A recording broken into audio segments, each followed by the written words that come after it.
अस्सलामुअलैकुम। पिछले 18 घंटों के दौरान सिंध के वस्ती और मशरकी इलाकों के साथ साथ शुमाली इलाकों में काफ़ी गहरे बादल बने। जाम शोरो, नवाब शाह, मीरपुर ख़ास, सांगड़ और आसपास के इलाकों में शदीद यालाबारी की वजह से फसलों को नुकसान भी पहुंचा और कई मकामात पर गोल्फ की बाल के साइज़ के ओले देखने को मिले। फ़िलहाल तो ताज़ा तरीन सेटेलाइट तस्वीर के मुताबिक सिंध के कई मकामात पर मौसम साफ़ है, लेकिन दोपहर के बाद से शाम रात तक एक बार फिर यहाँ पर बादल तश्कील पाएंगे।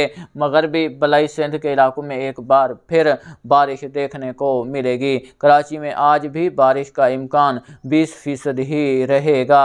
अगर बात की जाए दादू, जोही, वही पांदी, मोरो, महर, कशमोर, घोटकी, सखर, लाड़काना, जोही, वही पांदी, जैकबाबाद, इसी तरह आसपास के इलाके शामिल हैं। शहदादपुर, शिकारपुर के इलाके शामिल हैं। हैदराबाद, मीरपुर ख़ास, सांगड़, रानीपुर, गंबट, कशमोर, घोटकी के इलाके शामिल हैं। इन इलाकों में फ़िलहाल अगले 24 घंटों के दौरान भी बादल बनने, बारिश का इम्कान मौजूद रहेगा। उमरकोट, इस्लामकोट, नंगर पारकर, थर पारकर के इलाकों में बादल बनने के इम्कानात मौजूद हैं। कुछ मकामात पर बारिश भी देखने को मिल सकती है। ज़्यादातर शुमाली शुमाल मशरकी थर पारकर के इलाकों में बारिश देखने को मिलेगी। कराची में आज भी बादल बनने के इम्कानात मौजूद हैं।